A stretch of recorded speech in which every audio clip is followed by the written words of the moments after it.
Good afternoon and welcome, America, China, Pluto, wherever you're watching from, and welcome to an all-new episode of the OH.Report video podcast hosted by yours truly, the Big Kahuna. Brian Skowronski and my pals are hanging out with me today too, including a couple of special guests that we're going to bring in just a couple of minutes. And on today's show, here's what you can expect. That's right, the Wendy's Classic, the 30th annual coming up this weekend.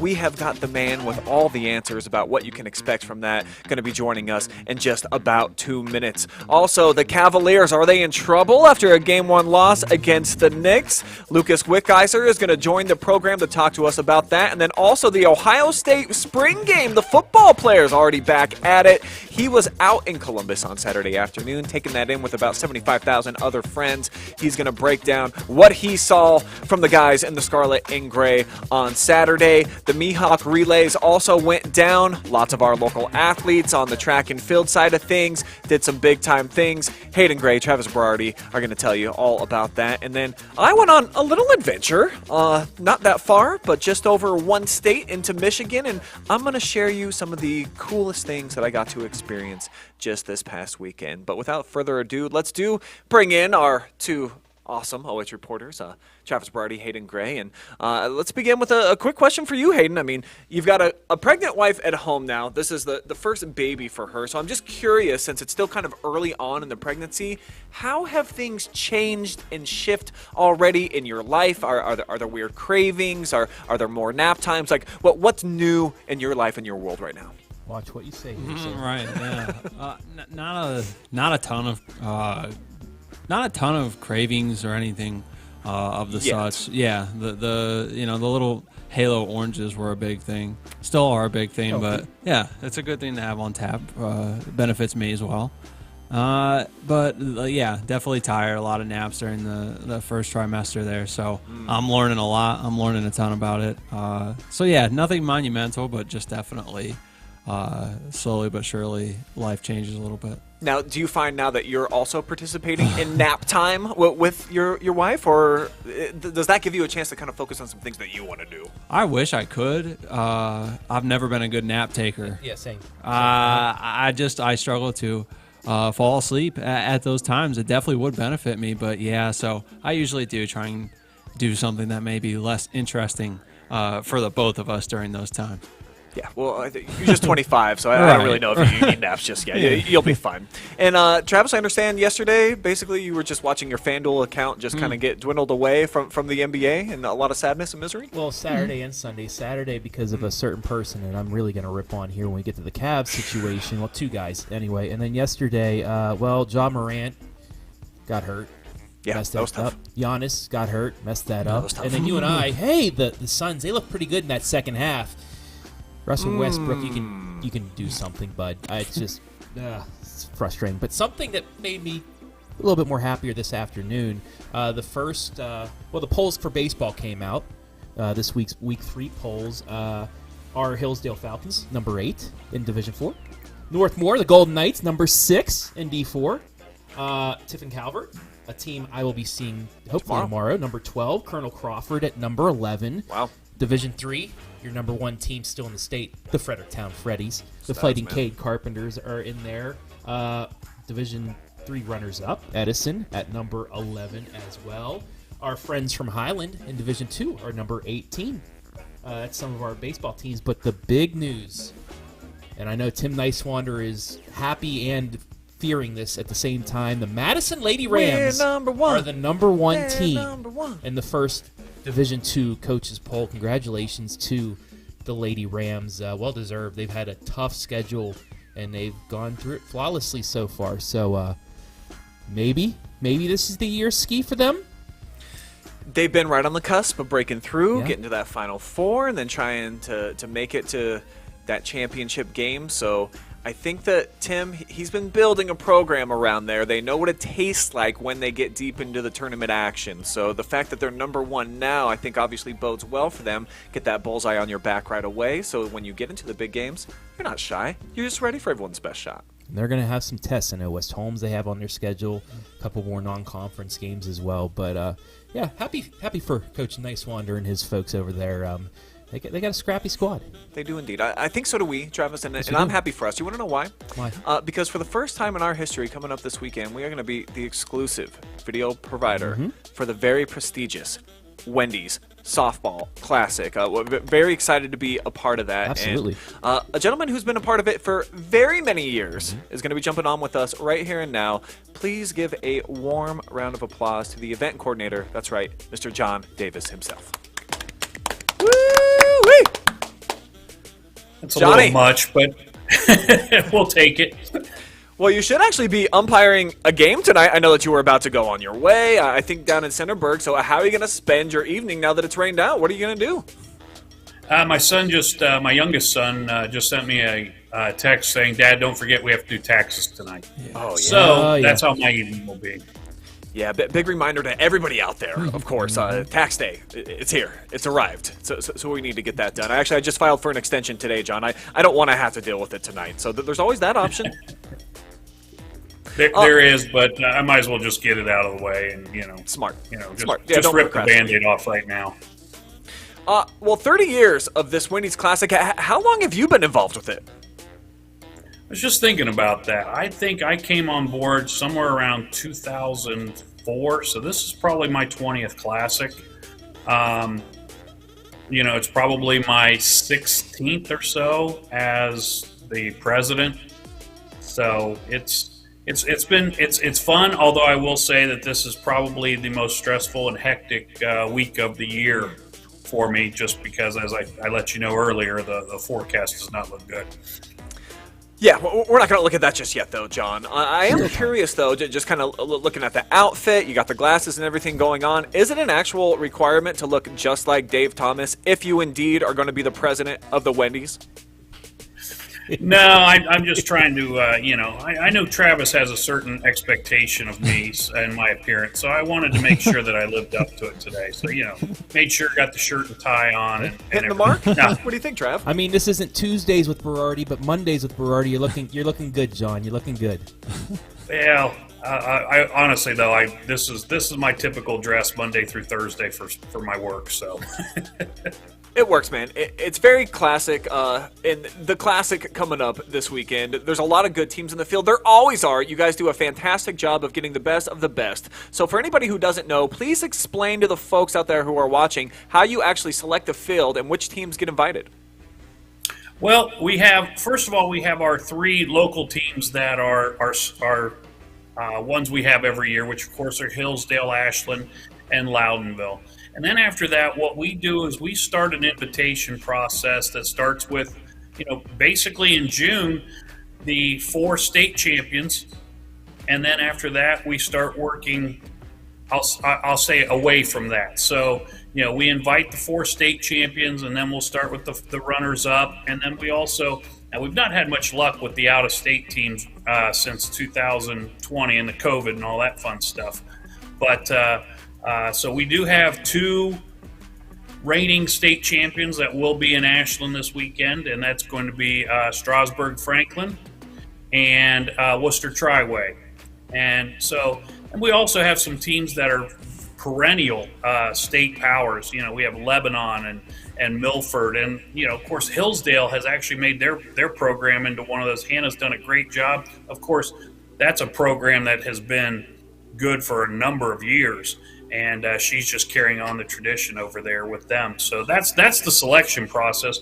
We'd love to be able to get more out-of-state teams. I'll continue to contact them and see what happens. But I think until we finally get this COVID thing put in the rearview mirror, teams are going to be a little bit gun-shy about coming. And that's actually was going to be my question for you, John, are you guys going to be getting back into getting those out of state teams? And just to tell our viewers that don't know, what was it before COVID? How did you get into selecting these teams, and where were these teams from that were out of state? Well, if you come out to Brookside Park this weekend, you'll see at the main field we'll have 16 state flags up, and those are the 16 states that have sent teams to the Wendy's over the 30 years or the 29 years. So,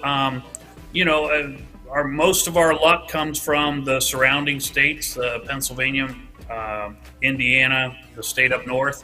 Actually, the last few years prior to COVID, we were getting a strong contingent of schools coming to us from New Jersey. We had Mount St. Dominic Academy, and oh Lord, there's one other school. All of a sudden, they just absolutely, I forgot their name, but they were coming on a yearly basis. But at the same time, I also understand people's hesitancy, especially to come from New Jersey over here, because of the fact that the expense, first of all, and there's a possibility that they may not even get to play, and I get that. And a big part of that possibility not being able to play is it's held at the end of April, of course. That means April showers, John. How big of an obstacle has this been for you guys year in and year out? Oh, it's the biggest obstacle. We can get teams, we can get volunteers, we can get the fields, and we get everything all set up. The one thing that's completely, of course, out of our control is the weather. And last year was a great example of that. We had a game on Thursday night that was played with no difficulty. We had to move some things around on Friday, and it wasn't so much that we had bad weather on Friday, but we had such bad weather leading up to it. The fields over at Brookside West, the outfields weren't playable. So we moved the games that were supposed to be at Brookside West, we moved them to Con Grove Park, which is over by the Linway restaurant, and we moved them to Hillsdale High School and to Loudonville High School.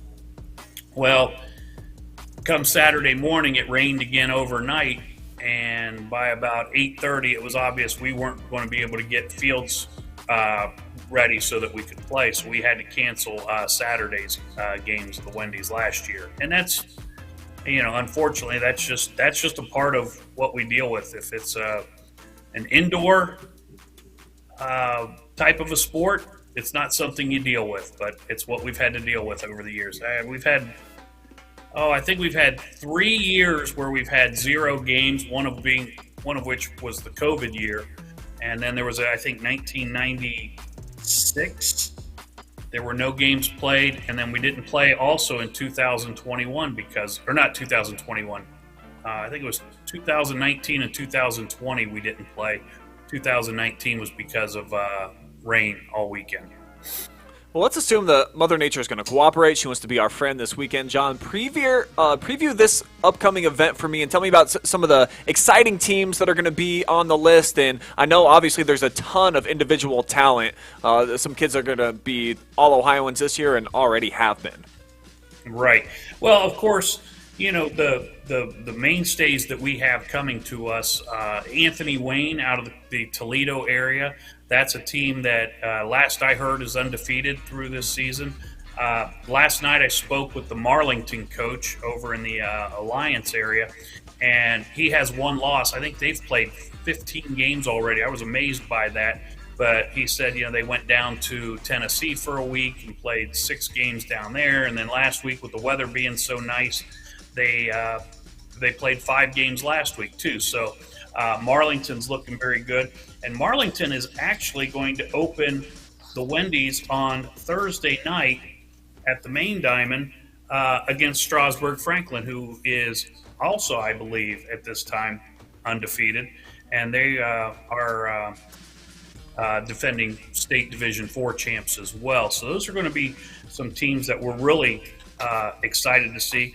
Worcester Triway, I believe their pitcher is a big D1 recruit, and of course they're Division II defending state champions, even though they've dropped to Division III. And of course, drop just means they've lost some enrollment, so it's not a knock on their program or anything like that. We also have 3 teams coming from the Cincinnati, Dayton area, and those are Centerville, the home of the Fighting, of course, AJ Hawks and Kirk Herbstreets. We have Lebanon, who's made many trips under Coach Brian Kendall to the state championships and the state Final Four, and then we also have Milford from down in that area as well. So, we've got all kinds of talent. It is great softball, and we look forward to it. We just all we can do is just hope and hope and hope about the weather. And John, you guys always do a scholarship for the Ashland County teams. Tell the folks, how do you raise funds for this, and what's the goal? How much money are you actually trying to get, and how is it dispersed? Well, and not to sound like money hungry, if you will, but we want to get as much money as we can, just because there are years where we end up not being able to conduct it. But so far in the last 29 years, we've given 158 scholarships to Ashland area high school softball players. Nice. And we've awarded $134,020. I've got it up on my other screen in my office here, so that's what I was looking at. But and what it is the schools that there is no longer an Ashland Umpires Association, but the schools that they used to service, which were, of course, Ashland, Hillsdale, Loudonville, Mapleton, and Crestview, those schools, their kids can fill out a application, and then there's an interview process. And then after that, we award the scholarships at a dinner that we hold in early June. We usually hold it the weekend after, I'm sorry, not the weekend, the week after the state championships are over, and award the scholarships to those players. Every once in a while, we run into a situation where a young lady is awarded a scholarship, and then for whatever reason they choose not to go to college. Well, we hang on to that money to disperse it amongst the kids who are, because it is specifically for them to go to a 2 or a 4-year college after they get out of high school. John, I was going to say, the way we raise some of the money, of course, we have entry fees. We have some sponsorships through Wendy's, of course. Wendy's has been great to us over the 30 years. And we also, of course, charge admission, which is just $5 per day, which compared to what it is now for state tournaments and the postseason tournament, that's a doggone bargain. But especially on Saturday, when many of these teams are playing 2 games, the $5 will get them in to both places, both the main diamond and over at Brookside West. We'll just have a little paper bracelet that the people will wear to show that they've already paid.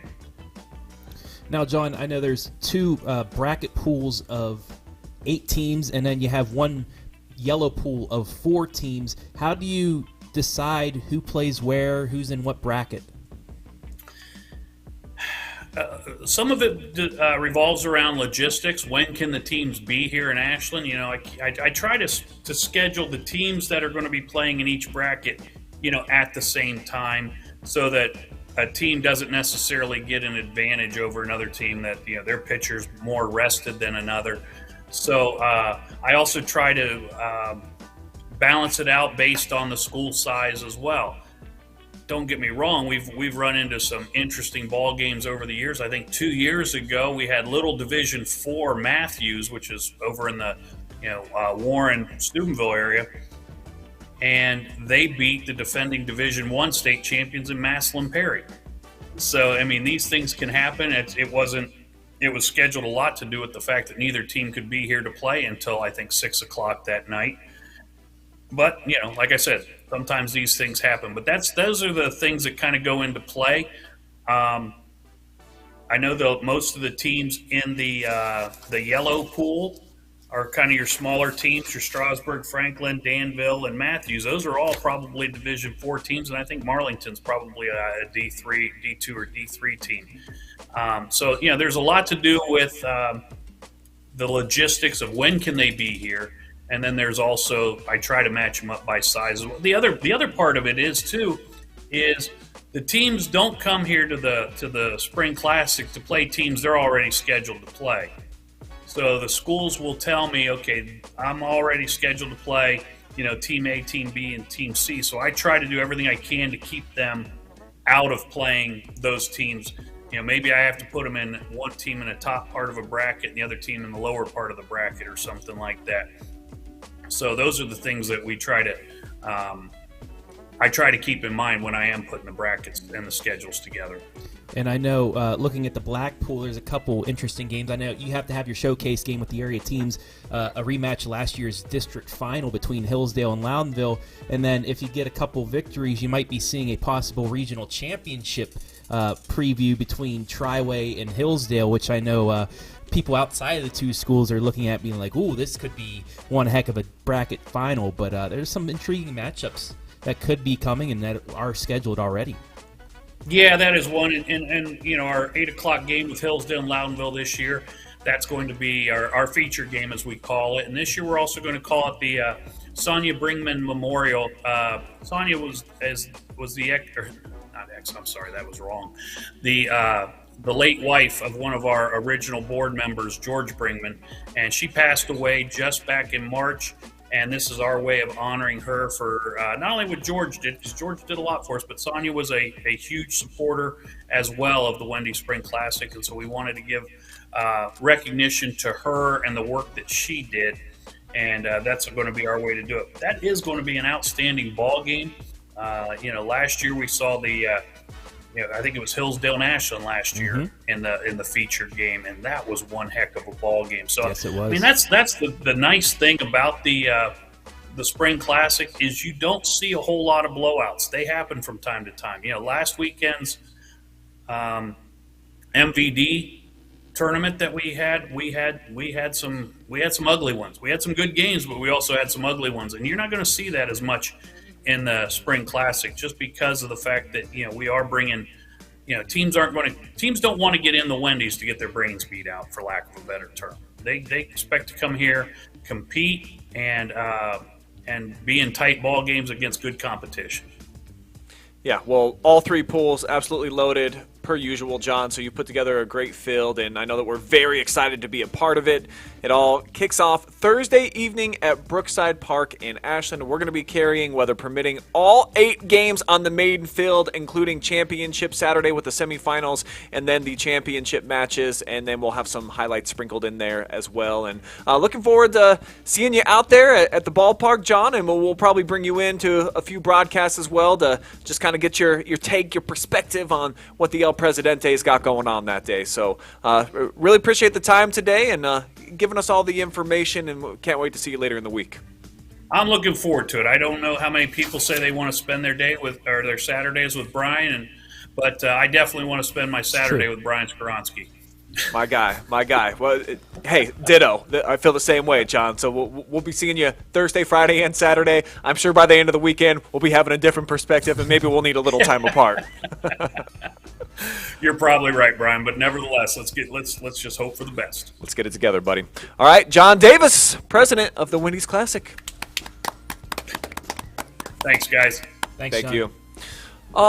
Man, yeah, what a cool event. And I mean, we had so many good times last year before it ended up getting rained out on the Saturday, but there were some fantastic games that he alluded to. The Hillsdale-Ashland game was amazing. One of the best games that we had, period, all year, I think, regardless if it was a highlight or a live stream. So I think there's a lot to look forward to coming up this weekend. And Hayden, I know that you've got some bad memories, perhaps, of seasons past at the Wendy's and maybe a couple of injuries. Yeah, last year, well, that was the thing, too. The weather, it wasn't even as warm as some of the temperatures we've had the last few days. I don't remember it being that warm, and I think it was day one, because obviously Saturday didn't happen. But I think day one, combined with some wind and a strong enough sun, yeah, it was just my hand, the one that was on top of the camera. Yeah.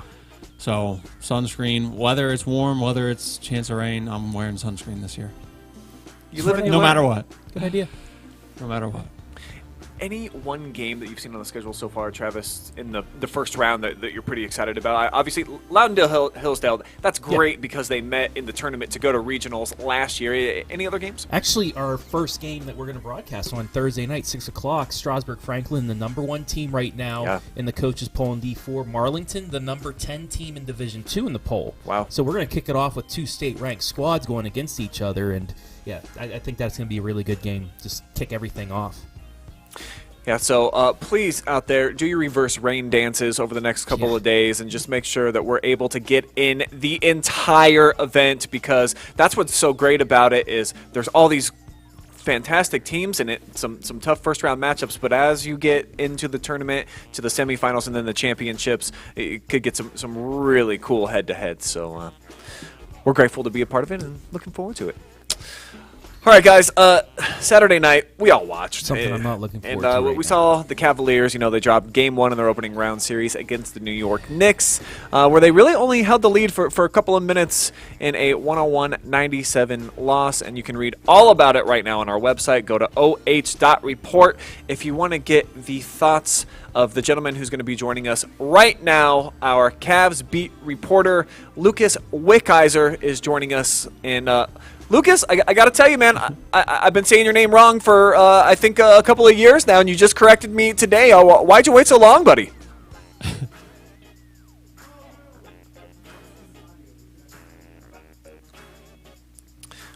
Uh-oh. All right, Luke, I hate to cut you off, but it looks like we don't have your audio queued up just yet. If you want to go ahead and call us back on the hotline. And in the meantime, me, Hayden, and Travis will share our sad stories about Saturday's Cavs. Because of them being on Bally's and us all having YouTube TV, didn't get to watch a whole lot of full Cavs games this year. So the fact that it was going to be on, prime time, big game, I chiseled out my whole evening for it, and really disappointed and with everybody pretty much but Donovan Mitchell. There were times in the game where Darius Garland gave you big opportunities to smile, and that's what we're looking for. But he only picked a few big moments, so I think outside of the Spider that there's a lot of critiques that can go around, and I think for me, if I had to just pick one, JB Bickerstaff would be at the top of my list. I don't know what those rotations were. Jetty Osmond in at the end of the game playing some key minutes. We didn't seem like we found a good flow and formula. So I can't wait to pick Lucas's brain on this. Remember what we said last week. What's going to have to happen? Randall and Mitchell, they're going to get their own. They're going to cancel each other out. They got to stop the role players. What does Jalen Brunson do at the end? He takes that game over. Couldn't let that happen. The role players for Cleveland. Okay, Garland got his 17. Pretty good. Allen, 14. Mobley, dude. You're looking like me and Brian at the Y, missing all those bunny layups and everything like that. And then at the end, Mobley and Allen together. 1 rebound. 1 defensive rebound. You know who would have made that defensive rebound? He was Mr. Playoff last night playing for the Miami Heat. Kevin Love would have made those rebounds. But no, Mobley and Allen, you just let Randall just go right down, get a couple big rebounds, you lose game 1. That was just a pathetic display of rebounding, especially in that second half. I don't... let's get Lucas back in here Hot before take, I go Hayden. off. Anything before we reel in Luke again? No, I'm actually at the reverse of hot take Hayden right now. I think that just because this is as good as we've generated of a basketball team in the past long time, that I think that opposite to how I normally am, more... It's not the NFL playoffs. It's not just one game. I think this is definitely going to go 7 games after what we learned. We were hoping maybe 5 or 6 if we were lucky when we met last week. But was right there, and they could have taken a hold of it, but they just let it. They just gave it away. That's what's frustrating. But that's and the thing. Right. You're right. So that was a really good game, but All right, let's bring Lucas Wickiser back in. And Luke, what I love so much about your articles is that I think that the true Cleveland fan can relate to them because you do a great job. You tiptoe that line of being a journalist, but then also putting your fan perspective in there. So give me your big takeaways from Game 1. What were they for you? Give me the good, the bad, and the ugly for the Cavs. Well, before we get into the hot takes on everything, I'll give you an extra guarantee. Everyone always says there's 2 guarantees in life with death and taxes. Well, if you're a Cleveland fan, there's death, taxes, and these teams will get just close enough to break your heart. That's how it was in Game 1. So, but yeah, my take on this game was, I think the only person that you can't really blame for this game is Donovan Mitchell, because without him, we would not have even had a chance to sniff victory at the end of Game 1.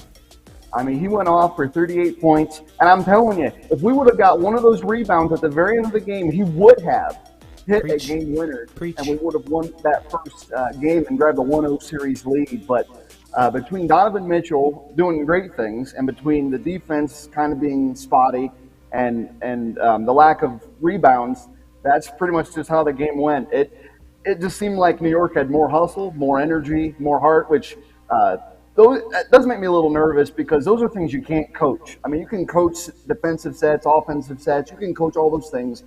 But if you got to coach these guys to get up for a first-round playoff game, for their first appearance in the playoffs in 5 years, yeah, I would be a little concerned. And so I can understand your concern. I know you were texting me that night, but I'm not hitting the panic button just yet. But if they lose game 2, I think we're in big trouble. Yeah, not that game 1 was a must-have, but I thought that it really could have sprung them to having a phenomenal start to the playoffs. It's a younger team. A lot of them have not had any playoff experience, so in that regard, it was a big letdown. But for you, Luke, you're a lot more optimistic than I am. Tell me why, despite trailing for most of game 1, why Cavs fans should, keep the glass right around that panic button. Don't smash it just yet. Well, and maybe this is, and I know they were completely different teams, but I remember I had a friend of mine was panicking in 2016 when we went down, I think 0-2 to the Warriors, and I was a little shell-shocked then too. But I think I just naturally have an optimistic mindset. I'm just like, Jimmy, that's all we've got, man. I said we got to stay optimistic, and thankfully the Cavs that year came back and won. But I think these Cavs can come back and win. I mean, if you look at it, they played god-awful, and they didn't lose by 20. They lost by 4. That's true. That was They it. didn't even have to come back. If they lost by 20, 25, then yeah, I'd be despairing just like everybody else. But if Donovan Mitchell stays somewhat hot, if our guys can crash the glass and out-hustle New York, I think they can win. And we'll see how the series goes, but they can win. They can go into the Big Apple with a good mindset and try to split there. So I'm not totally out of it yet. But if they lose Tuesday, I'm still not out of it then, but I'm just like, oy. I think ultimately the Knicks just look tougher. They look savvier. They look like a team that's been more tested than Cleveland because a lot of the guys have been. So do you feel like they can overcome that and they can dig a little bit deeper in game 2 and then moving forward to not get bullied by guys like Randall? Because there was a lot of not memes necessarily, but little clips that went up about Evan Mobley just getting terrorized by Randall inside, getting pushed off the block just on free throws and stuff. And I think that's something that I'm having a tough time thinking that they're going to be able to, get past for future games. I can see your concern there, but I think they can. It's just, and we don't know this because we're not in the locker room, but my main question when you look at all this isn't even a basketball question. It's like, okay, what is their mindset?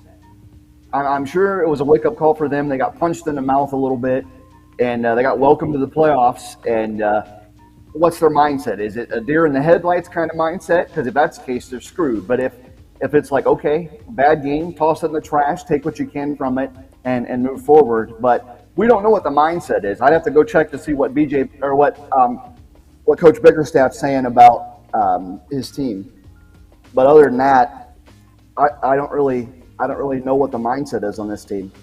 Well, I'm glad you brought up Coach Bickerstaff because it felt to me like he got just a little bit out-coached and that he was more of a deer in headlights, at least when it came to rotation in the second half. Like, he never really found that sweet spot. Do you give a big coaching edge to Tom Thibodeau, a guy who's been there, he's done it, and he's carried a team all the way into finals? Yes, absolutely. Absolutely. I hadn't followed the NBA for a little while because Valley Sports, I'm not able to do that here at the apartment. But I was able to catch some of these Knicks games earlier in the season. And Thibodeau, even from his time in Chicago, he's an absolute defensive master. So that definitely plays a factor in things. But I give him all the credit in the world. And we'll have to see what kind of moves JB Bickerstaff comes up here because this is a chess match between an old veteran and a younger guy who's really getting one of his first major tastes of postseason basketball. So I don't know how you outcoach Thibodeau, but there's got to be a way to do it. And in your article that's out on OH.Report right now, you put out a missing persons report for the Cavs bench. Who do you want to see found, Luke? Who, in your opinion, needs to step up in that 6th, 7th, or 8th guy's role and really be a difference maker? I know it might be a cop-out answer, but anybody and everybody. Because we'll take anyone. No offense, but when you got Jetty Osman being your main scorer off the bench with 9 points, you got outscored 37-14 on the bench.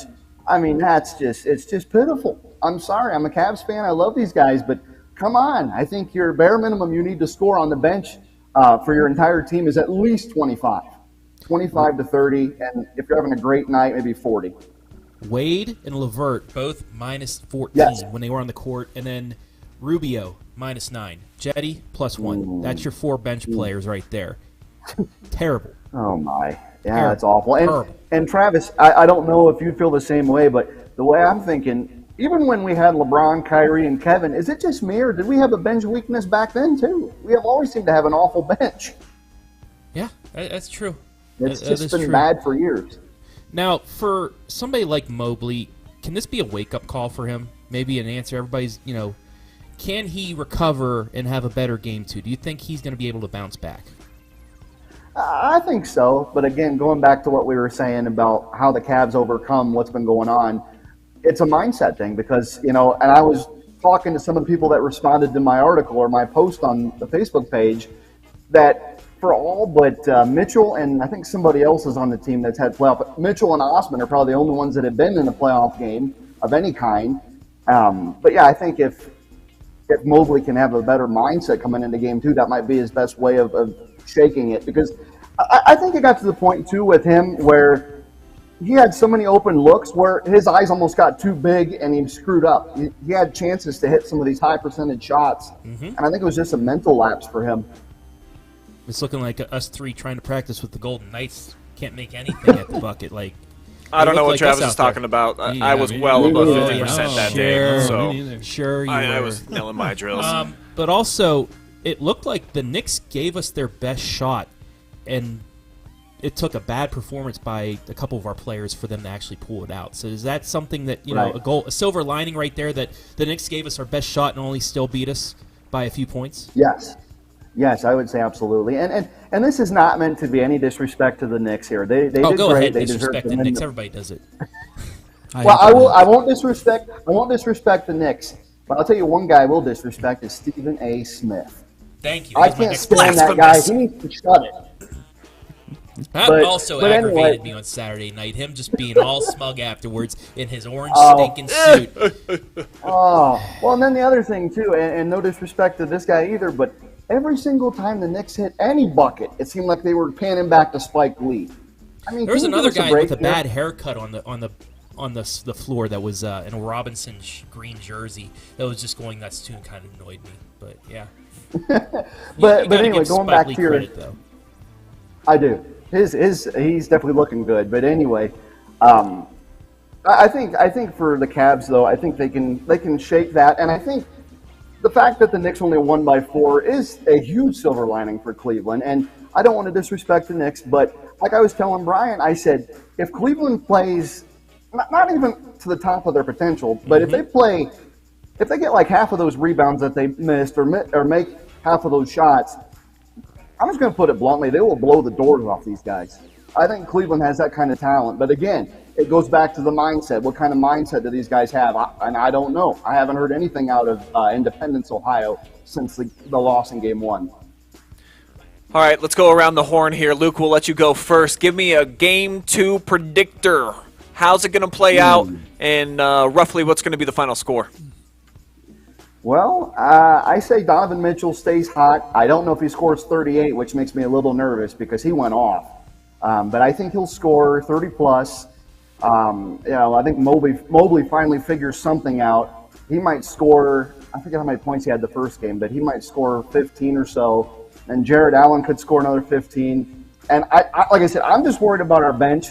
But I'd say the Cavaliers will win Game 2. I think it's going to be, I'll say 107-103. And I think that's about where the score needs to be, I think, for the Cavs. They've got the slowest pace, the best defensive team, so if they can ugly it up a little bit. They were close. They almost made the comeback in the fourth quarter in Game 1. Right. Just weren't able to do it. Hayden, do the Cavs get it done in Game 2? Of course, I'm going to give the optimistic yes, but I do. I do. I genuinely believe that this is one of those that may just trade blow after blow, go back and forth to Game 7. So I think they'll figure things out enough to scrap out a win here in Game 2 before heading to New York. I don't know if I can give you an exact score. I think it'll be somewhere within whoever wins. That deficit will be less than 10 points, though. I think it's going to be close again. I don't think anyone's going to pull away unless it was for free throws at the end. I was just going to. Oh, go ahead. Sorry, Travis. No, go ahead. You make your point. You're good. Go ahead. I was just going to say, though, and maybe this is good for Cavs fans, Vegas does predict a 7-game series. I don't think they predicted the winner, but the last I checked, it was a 7-game prediction.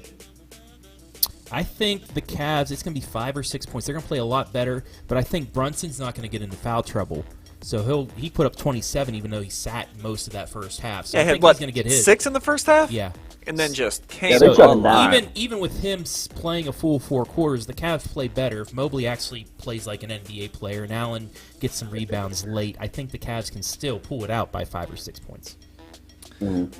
I want to pick the Cavs so bad for my fandom, but from what I saw, I think the Knicks are better. I think that they have upgrades at a few different spots that we don't have, and definitely the toughness. They had a grit to them that I did not see from Cleveland, and I think there's a lot of babies on the team that they're still learning how to crawl. Are they going to get their playoff legs under them for Game 2? I sure hope so. So I'm not going to make an actual prediction because I can't pick against my Cavs here, but I'm not feeling that good about this series anymore after I saw Game 1. So let's go ahead and change the conversation then here, Luke, because Saturday you went down to Columbus. You got up early for this one, and you hung out with about 75,000 other Buckeye nuts and took in the spring game. So let's begin just with that. It's just a glorified practice, man. We talk about practice here, and a lot of people. I mean, that's almost twice the population of the city that we're here in the world headquarters for OH.Report showing up for a football game. What was the atmosphere like for this one? Oh, it was fun. I didn't do any tailgating. I was with some friends, but we made a day trip out of it. I mean, I didn't get back to see the Cavs game or the first half of the Cavs game until about 5 or 6 that day. But we made a day trip out of it. But the atmosphere is always fantastic. I mean, if you don't know that it's a glorified practice, you would assume there's another game going on. I mean, that's just how how do I want to say this? That's just how big Ohio State's brand is. That's what they're known for. It's not just, we'll show up whenever. It's just they're out in full force. I mean, period. Whether it's spring game or any regular season game, you don't really know the difference. Well, I think what most Buckeyes fans wanted to see was Kyle McCord to come out, slinging, Dylan, looking great, and that wasn't necessarily the case. So the unsettled QB battle, Luke, should we be panicked just a little bit if you're a Buckeyes fan, the fact that it's still spring, but he didn't look fantastic, and he's not necessarily the guy emerging yet? Like, we don't have a C.J. Stroud waiting in the wings, or it seems like, Justin Fields before that. There seems to haven't been a guy in place the last several years until this one. So that's the biggest question, Mark. How do you feel about the quarterback position right now at Ohio State? I think, and I love Ohio State fans, and I love their passion, but I think, again, this is another case of a knee-jerk reaction. They're not seeing somebody light it up, even in the spring game. I think a lot of Buckeye fans are spoiled because we've had great football over the years, but I'm not too worried about the quarterback battle yet. I mean, yeah, neither one of them really stepped up, but you also got to remember we didn't have the third guy in this competition, Devin Brown. He is a highly touted recruit. He didn't really play because he had an injured finger, I think. But no, I'm not too panicked. I actually liked how Tristan Gebbia, I think it's his last name, Gebbia, he was a transfer out of Oregon State, and he wasn't as accurate as McCord was, but when he had a chance to make plays with his legs, he could take off, he could run, which after seeing C.J. Stroud's weaknesses with the run, that was a refreshing sight. And he has a cannon for an arm, so I'm not too worried about the quarterback battle yet. I'm not going to get excited yet. I think our fans overreact quite a bit. Yeah, imagine a Buckeye fan overreacting to a spring game. Weird. Right. But one guy that you were impressed with, a true freshman in Cornell Tate, I got your article pulled up right here. You think the Buckeye Nation should be really excited about this kid, yeah? I think they could. I mean, there wasn't a whole lot of offense going on because the defense did their job. The Gray team won 40-31 with an improvised scoring system. The defense won the day. But when they did have offensive plays, one of the biggest ones was Carnell Tate with a huge touchdown catch, and that was beautiful. I mean, that reminded me of shades of Devin Smith back in 2014. I mean, that guy could outrun the best defensive backs in the country, or he could get behind your defense. And this guy would just make just difficult catches look stupid easy. That was Devin Smith. I'm not saying Carnell Tate could be that good, but I saw shades of that, and I think this kid could be a good one. He won't be like a 1 or 2 because you still have Money Marv, and then you got Emeka Ibuka as your number 2. But you could definitely see Tate as a number 3 wide receiver. He deserves some action, I think. What about the wide receivers we already know about? Marvin Harrison Jr., Emeka Ibuka. What kind of reps were they getting? This is kind of interesting because for Marvin, they actually started. I don't think I mentioned this in the article, but I did look at the film after the game. They started Marvin in the slot, and that's really kind of a different wrinkle offensively because usually he's outside because he's a burner. But they had Marvin Harrison in the slot, and he still was catching these things like nobody's business. So, but Ibuka, I think he was in for a little bit, but Marvin, I think out of the big receivers, got a few grabs. But I think Day was trying to be cautious there. He didn't want any of your guys getting hurt in a spring game, which could still happen. So I could see why he wouldn't play as many of our starters that day. And even though they do put a dress on the quarterbacks and they don't allow you to hit them or anything, the defensive line looks good, and you felt like they're a little bit ahead of the offense right now. So what impressed you most about Ohio State's defense on this day? I think just the fact that even though it's a spring game and guys might be tempted to kind of walk through half speed, those guys are bringing it.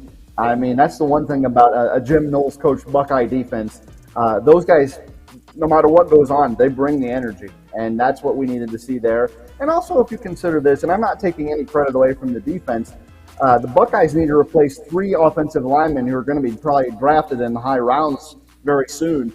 Sure. So this offensive line still isn't completely settled either, but the defense looked fantastic. I can't really point a single player out because it was just a great defensive effort by them that day. Do you forecast the offensive line being the biggest hole for the Buckeyes, top to bottom on the roster? I think right now, yeah. I think they'll have to do probably what a lot of young offensive lines have done. They might come out of the spring game and out of this part of the year pretty raw. And they basically have to gel together, work together every single week to get better. And I don't want to get people's hopes up, but the last time we had a quote-unquote bad offensive line, those guys looked kind of rough against Navy in week 1 back in 2014, and by the end of the year, what were they doing? They were raising the national championship trophy. So we'll see what happens here. All right, and if you wanted to see what happened at the spring game, we just pulled up the article there. Go to OH.Report and click on the Clebus. We just rebranded it. That way we can include a little bit more Cleveland and then Columbus in there, Lucas. So love the articles that you're pushing out, man, and definitely looking forward to seeing more of these as Ohio State football gets closer and closer, and, of course, as the NBA playoffs continue. My last question for you, though. Ohio State, they made the Final Four in football, of course, this last year. They'd have to do it again this upcoming season in order to get into the playoffs and get that Final Four, of course. And then for the Cavaliers, they would have to win their opening round matchup to get to the Final Four, at least in the Eastern Conference. So who do you predict is going to have a better playoff showing in 2023? Is it going to be the Cavs? Is it going to be the Buckeyes? I love the Cavaliers. I love the Buckeyes, both of them. But I would still say Ohio State's going to have a better showing. I think Cleveland can win their first round. Oh, no. Oh, are we there? Oh, yeah, you're good. Continue. You're back, baby. Yeah, we can hear you. Oh, no. Well, we could hear you, Luke. All checked out now. So Lucas Wickiser, does some phenomenal articles. I really do feel like I relate way better to his stuff than I do the trendy, the APs or anything like that, because he speaks like a fan to me, the fan, and I do appreciate that style. One worth noting, nobody played in the game, but one Sam Williams-Dixon that has been on the OH Report just committed to the Ohio State University, so congratulations to him as well. Yeah, we got him. I think he's back. Yeah, he's back. Okay. Yeah, Luke. Am I on? Yes. Yeah, we got you. Okay. I don't know if it was my laptop or if it was technical difficulties on your end, but to answer the last question, though, I do think the Buckeyes will have a better playoff run or better showing than the Cavaliers. I just think the Cavaliers are young.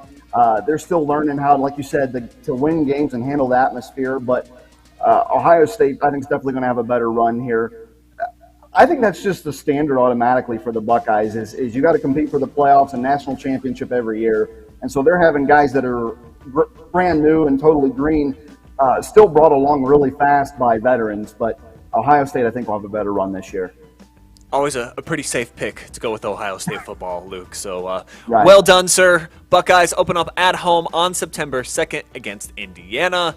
We will, of course, have coverage for you guys when that pops up. So thanks so much for the time, Luke. How are you going to spend your evening, man? You got some big plans or what? I think I'm going to do what your last guest said and finish my taxes. There's nothing big going on for me. I got to get those in, That's right. like I said at the beginning, though, there's only 3 guarantees in life for a Cleveland fan. The teams will break your heart, death, and taxes. So I got to take care of one of those. Yeah, go handle business because the other ones we can't do nothing about, unfortunately. Hey, thanks for having me on, guys. It's a blast, and I'm always up for chatting about sports with you guys, and it's fun. Yeah, we'll definitely have you back, Luke. Thanks, Take care, Luke. buddy. Thanks, Luke. Thank you, guys. Yeah, so Buckeyes football. The one reassuring thing that we do have is that while Cleveland sports are, of course, they're going to make the motor take a little bit uncertain, we can always rely on the Buckeyes. That's always a nice little blanket to get comfort up with. Hayden? I love it. Yeah, I mean, obviously, the one exception being the Steelers. Obviously, I'm an Ohio sports guy, so yes, you get passionate about the Guardians and the Cavs, but I think, as an Ohio native, that's just the one thing. That's Ohio State Buckeyes are religion to be, to say it that way. It's just what we know. They're going to be there for us. So yeah. It's like, sometimes you want to go where everybody knows your name. Sometimes I just want to go somewhere where I know we're going to have a successful Saturday and it's going to bleed into a great night. Whereas Sundays, there's a lot of tears in my afternoons. So it's a lot of privilege. push-ups. Yeah, oh my God, too many push-ups. But I guess good for me in some regards, but just some. Okay. Let's talk some high school stuff here, guys. I know Mehock relays, of course, a big one here in the area. Lots of teams come through into Mansfield to compete, and sometimes our local kids, they get knocked off the podium by some outsiders, but not so much this year, huh, Hayden? We had some big guns really show that they could compete with anybody. Yeah, there was a lot of talent mixed from all over around the area. A lot of from within Richland County, but some outside of too. And first, I got to say too, shout out as I talk, all these pictures that you see from Eric Marshall, who does a lot of photography for the Mansfield News Journal. Dude, the picture of the baton, right there. Yep, award winning. Yeah. That's got to be award. He has to put that could probably win some awards around the country because that thing that's beautiful right there. That is sports. Yeah. So go check out that full gallery online from Eric Marshall. But yeah, so I'll start with the boys. Some of the ones that stood out for sure is definitely, I said, probably one of the hottest names in high school track and field right now. Joe Stupka from Clear Fork. He's a junior, and he won the 100-meter and 200-meter, which is no easy task because that's really been Keontae Bradley's race for Mansfield Senior these past few years. Which to mention, Keontae did get second in both those races, the 100 and 200. Both to Joe, you can see both of them there in that picture. Keontae then also runs the 400, and he got second in that too. So not a shabby day at all at a meet like Mehock. 3 second-place finishes for him. Another Tiger from Mansfield Senior, Nathaniel Haney, took second in the long jump. And Huck Finnegan from Shelby took home the 2-mile first place, 9:47. Respect the distance runners. That's my normal mile pace. Yeah, I like to look straight for those distance numbers because I cannot comprehend how the human body does that. But it's not fun. So we had 4 Richland County teams as a team finish in the top 10 for boys. Mansfield took 3rd, Shelby 6th, Crestview 7th, Clear Fork 10th. And at a meet where you have a lot of Division I schools too, like Beechcroft, Toledo, Scott, just to name a few, that's pretty impressive. And there was a lot of fantastic news on the girls' side, too. Freshman out of Shelby, Ava Bowman, took home first in the 100-meter and 200-meter. And, of course, now I can't... Freshman? Wow. I can't recall which one. I believe it was the 100-meter broke the school record all time over at Shelby. So a lot of youth doing well because a junior from Colonel Crawford, too, Cecilia Chase, took first in the mile and 2-mile. And that's another one. Her mile time, 5:23 or 2-mile. 11:17. I don't know how you do that in the same day. That was my mile time. Yeah, that's phenomenal. So let alone at the same meet, Kayla Gonzalez took second. Another big name from cross country at Shelby. She got second to 2-mile at 11:28. But some of the team results: Colonel Crawford took second as a team overall. Shelby took 3rd. Ashland 5th. Crestview 7th. Clear Fork 9th, and Gallion 10th. So again, a ton of the defending success. state champs, despite losing their biggest gun, Right. is still right there. That's awesome for Crawford. Yeah, Katie Ruffner out at Iowa State now, doing great things. But yeah, they definitely have a chance. There were some other finishings scattered throughout in that top 8 spots in some of the finals where Colonel Crawford should have another chance, to do some things at state this year, because this is always a great meet to kind of pick up on names that you'll expect to see down there, because it's one of the most prestigious, if not the most prestigious, invites in the state.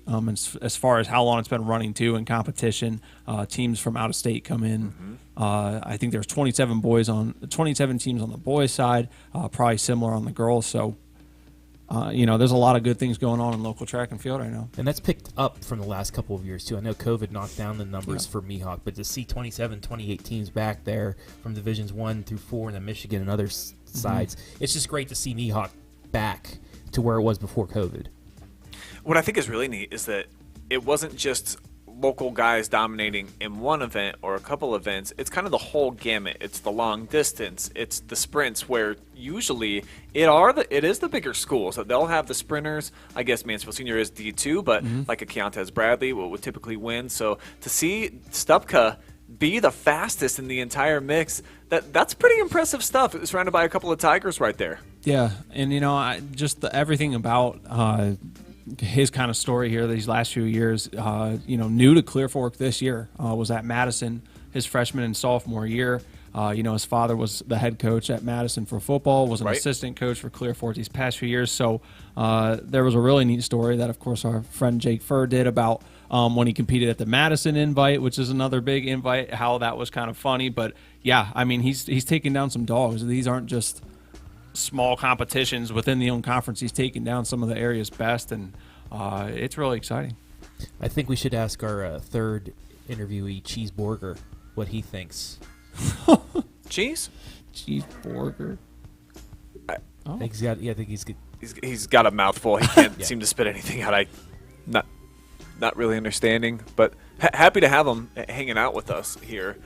Shut up, Travis. So I think that this is a good start, Hayden, for area track, and you got a show coming up. Go ahead and plug it. It's going to start next Thursday, where we're going to be talking about all the biggest meets, all the biggest stars. Yeah, so it'll start up, as you mentioned, next Thursday, and we'll be doing exactly that. We'll be taking a look at some of the big meets that have gone on relative in time to when the show comes out. So if there was anything a little bit before within the past week, probably mention any notable results and such. And the best part about the show is that, we'll be traveling out to a practice every week and speaking to a specific athlete, not just about themselves, but about their team, and taking it a little bit beyond track too, what they like to do outside of track, some of the things that interest them. But that's going to be a really cool part of the show. We'll highlight different personal records that kids have achieved throughout the season so far and give people a chance to vote on those. So it should be exciting, and these kind of meets definitely help us eyeball who we should go talk to. There will be 6 episodes, so the goal is to try and talk to at least one athlete, if not 2, from 6 different schools throughout. So not to foreshadow too much, but I know that definitely, yes, the performances we've been seeing from a certain someone have changed possibly the order of where we'll be traveling. So, yeah. Just a little hint to perhaps what you might see in episode 1. And what I'm actually most looking forward to is the PR segment, because it doesn't matter if you've come out and you've just won the Mehock Relay. You could have taken 19th, but if it's for you, the best time that you've had all year, we're going to take submissions and we're going to highlight the best PRs, the biggest differences from the start to where you are now. So we're going to have a lot of submissions, I think, that are going to come in for that one, so that anybody can be a part of the show, not just the big dogs in their junior and senior year that are having big time competitions. Yeah, it'll be any it isn't contingent, like you said, on what place you finish in anything. It's open to any event, any race, field events. And the reason that we want to do it is because track is such an individualized team sport, and it's hard to you're looking at tenths of a second all the time in this sport. You don't have a lot of other things where it really comes down to those minute details. So any accomplishment's a big one, and we hope to take place at. So that being said, probably sometime this week we will open up submissions for the first episode. So that's something that we can highlight. So be on the lookout for that. Awesome, and yeah, On the Right Track is going to debut a week from Thursday with this gentleman right over here, Hayden Gray, as the host. Nobody else is doing this. Who's highlighting track and field like we're about to be? Like I said, there ain't nobody. So make sure that you're going to tune in live on Thursday nights. It's definitely going to be an awesome show. All right, guys. Springtime for me means a little less sports. Obviously, I let you guys do the kind of the bulk of the heavy lifting, getting out. You're not a baseball fan, so I don't mind it. I don't mind it on a nice day. I am. You hand it off the experts. It's okay. I do. I kind of let you I'm a guys baseball we're in trouble, Trav. do the baseball, softball, and the track. Yeah. Just give me a camera. Right. You do well with the shots, though. For sure. And that's why we appreciate you guys getting out there and getting the action covered. And it opens up things for me to go do a little bit more commercial production. I get to travel around and do a few things that I don't have the time for during fall and winter, where I'm out there, of course, every single night covering a game, doing play-by-play. So what I did want to do, I've got 3 jobs scheduled in like an 11-day span in 3 different states. Man never sleeps, folks. He never sleeps. Sometimes. Last night I did. I think I got a full 7 hours. It was one of the best nights of good sleep. for you, man. I took some of those gummies, those nighttime gummies. Not any of the good ones that I can get in Colorado. The melatonin stuff. Yeah. It actually works. Works really good. But this past weekend, I did get to go over the border to Michigan. Only the second time that I've actually ever been to Michigan. I've been living in Ohio since 2006. So kind of interesting that this is just my second time going out there. But I do want to show you some of my escapades. It wasn't that long out there, but I did get to go to Detroit, Rock City, and I brought my family with me. So here we go. These are in chronological order of when I took the photos. And this is on Thursday night. We drove out there. Of course, we had to get a shot underneath that Detroit sign, and then we ate dinner at an Italian spot, La Lanterna. Amazing homemade meatballs, and the chicken parm was to die for. Cheeseburger's very hungry about it, too. Oh, yeah, look at him. He's sprouting off. And then right by him, man. Mike's Pizza and Bar. He didn't go inside, but it was named after him. He really enjoyed that. So the first time, that's all we did. We just ate food. We hung out a little bit. The next day, I actually did put in a little bit of work.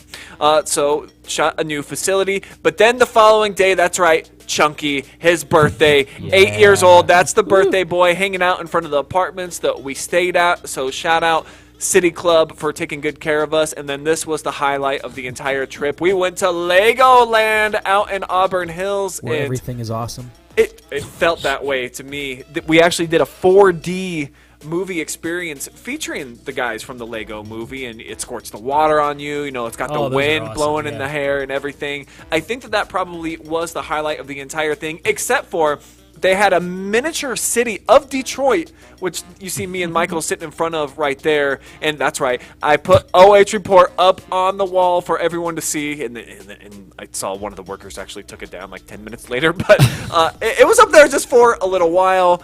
This is where we stayed at, just some cool modern art. Lots of art on the sides of buildings in downtown Detroit. So it was a much awesomer, cleaner city than I think a lot of the bad press that it gets. And I gotta say this, I've traveled around and usually I'll take pictures at different ballparks.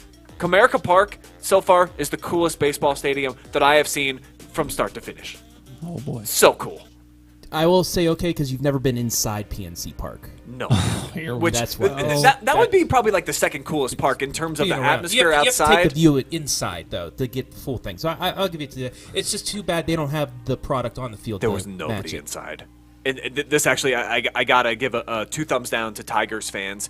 They blew it a little bit at the end, and it went into extra innings. And the 20 people that were in attendance, 19 of them left before extras even started. So we were walking by the stadium, and then we went and checked out Little Caesars Arena, which has a really cool feel to it. You can tell that it's a little bit more of a hockey town. That's what they call it out there, Hockey Town, USA. Yep. You can tell the vibe's a bit more Red Wings than it is Pistons because they haven't given them much of a Red reason Wings to cheer have been down lately. the last 2 years too. It's just been all the way around down for them. But that was pretty much it. So 10 stars out of 10 in terms of the cleanliness of the downtown, and we didn't venture too far, but you can't. Comerica Park to me was the highlight. We sat across the street. You saw that one picture of us at the restaurant across the street called something Union, the Union or whatever, right next to Mom's Spaghetti M&M's Italian restaurant. They share the same space, but being there in that atmosphere was pretty cool. Matter of fact, there was a music video that was being filmed right outside of there while we were eating dinner, and we got to watch. And then we talked to a couple of the producers of the video afterwards, and then they said they were part of a dance team that came together to be part of it. So just thought that I would share my adventures for you. That's cool. Next up, tomorrow, going to Texas, boys. So I'm getting my cowboy hat packed, and I'm definitely going to try to find some spurs and some boots, and I'm going to go, maybe Clear Fork will let me borrow theirs just for the night, and I'm going to go walk around El Paso. A lot of tradition there, I guess. Well, they're right on the border, so they've got lots of museums and stuff. I don't really know what I'm in for, except for I'll probably be one of the few that don't know how to speak the language around there. So lots of hand signals. Oh, the hometown of Pace Picante sauce. Oh, okay. Hey. And then they're the only museum I'm told for. Oh gosh, I read about this. I think it's like border, like sharing a border. They have a museum just about what it's like to be a border town. Interesting, I guess. So I'll have more next week on the podcast with you guys. I'll have a few pictures that I'll share from my time out there. So yeah, I'm sure I've got everyone really excited for next week. That's it. That's all I got. Cool. All right. Yeah. Hey. Well, we got the Wendy's too. So yeah, we do. A lot to talk about that. Oh, it'll be me hosting next week, isn't it? Oh, that's right. Yep. Yeah. Hey, so there is Travis, or I'm sorry, that's our burger man and cheeseburger. There will be no the cheeseburger. We'll have a lot of cover. It'll be mostly probably. Get that one off. Wow, that's not something I Horrifying. want to look at. Yeah, okay. please no. Yeah. Now that I all the will not children be a guest on the show next week. scared them all off. Why? All right. That Adam AI Thompson, artwork, everybody, man. An AI. All right, guys. Yeah, you're going to be on another trip. So 2 weeks from now, you'll have a lot of pictures from multiple trips. Yeah, I will. The following week, I'll have lots of cool stuff. I got to go down to Florida. I've been there plenty of times. Orlando. I'll be in You Orlando, going then to I'm going sneak to go to into Tampa. Disney again without your family? I'm not going to talk about that on air. I'm not going to put that on wax. But probably. Yeah, I'll probably go hang out with Goofy and the guys. At least go to Epcot and go around You the know how world. much it costs to get into Epcot for one day now? It's Yeah, everywhere. just casually It's stroll everywhere. into it. It's over $100 just to get in for the day. Yeah. Yikes. Yeah, right. That's a thing. It's So maybe Frito give you some complimentary passes or something. You know. we'll see. I might have 'Cause to I break think into Pepsi is like the provider a chief there. provider out Yeah. there.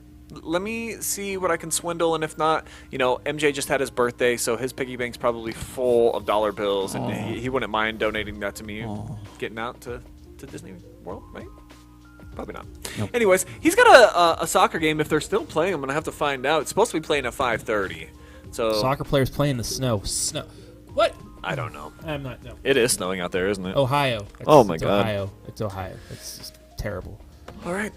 And with that, we wrap up today's show. Always appreciate you guys tuning in here on the OH.Report video podcast. And Get your taxes in. that's right, guys. It's coming. Actually, you still have till tomorrow. The deadline is the end of the day tomorrow. But if you can get ahead of the schedule, unlike me and producer Adam, we asked for the extension. We'll see how that goes. See you at the Wendy's, guys. So long for now.